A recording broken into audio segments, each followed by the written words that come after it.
What's up everyone, welcome to Triple Trouble. My name is Gijs. My name is Chef, and welcome to the 6th day of the Technique Week.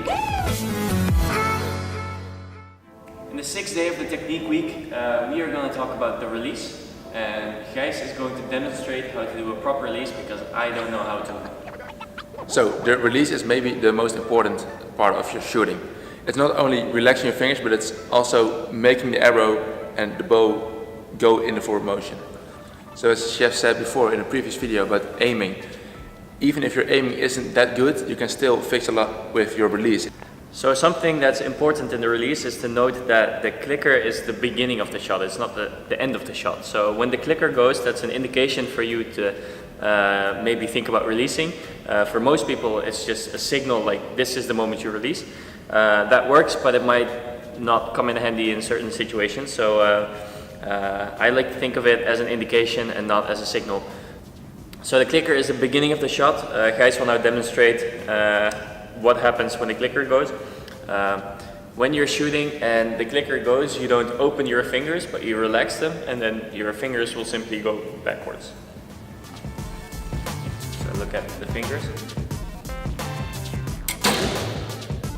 So there was no stretching of the fingers, there was no opening of the fingers. It pretty much just went backwards. And almost as if the fingers go through the string and not the other way around. The backwards motion is a result of your back tension. So it's not something you have to force yourself to do.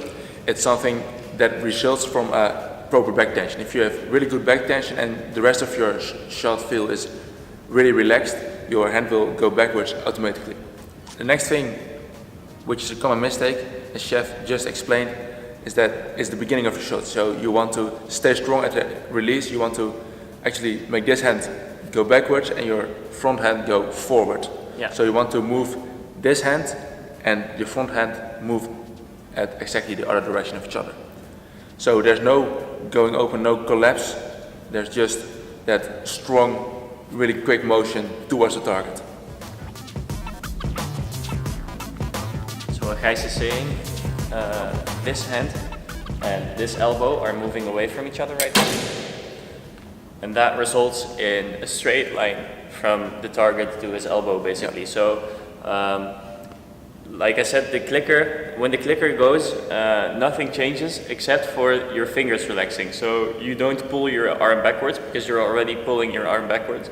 It's just that when you relax your fingers and the bow weight drops away, your arm will go backwards automatically because you are not holding the string anymore. Yeah.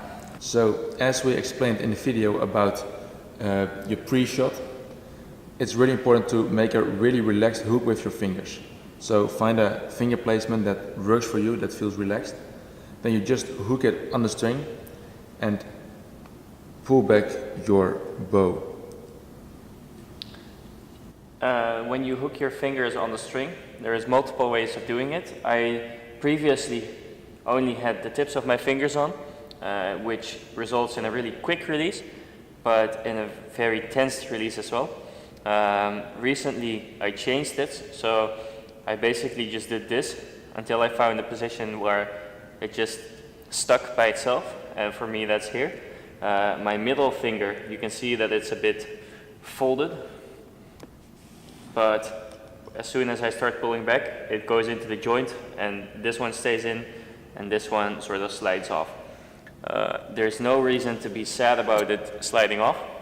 Just remember that it might be better if you keep your bottom finger on if your fingers permit it. So for me, there's a very distinct difference in length of my fingers. You can see that the joint of my ring finger is much further back than the other two, and therefore it's very difficult for me to keep the bottom finger on the string. And that's why it sort of slides off. It's different with a finger tab, but it's also the same. So for me, I put my top finger in the joint, I put my middle finger past the joint, and my bottom finger, I just sort of let it slide off a little.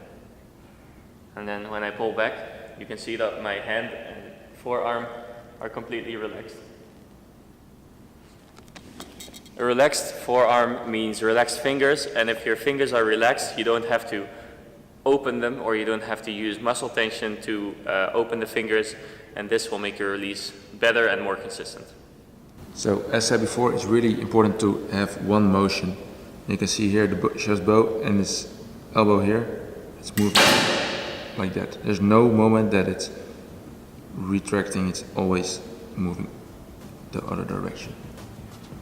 So that was it for the 6th day for the release. What did we learn today? We learned that if you want to release, you don't open your fingers, but you relax them and keep pulling backwards, like you would during the shot. So it's one motion, the extension, and actually also the anchoring, the extension, and the release happens in one motion. Yeah. One non-stop motion, and a really relaxed motion. Yeah, I hope you learned something. Tomorrow we'll be back with the follow-through, which is also an important part. Yeah. It might not look the same for everyone, but the essentials are the same. Yeah, so if you have any questions about the release or about the previous videos, let us know down below. Yeah, and for now, we'll see you tomorrow.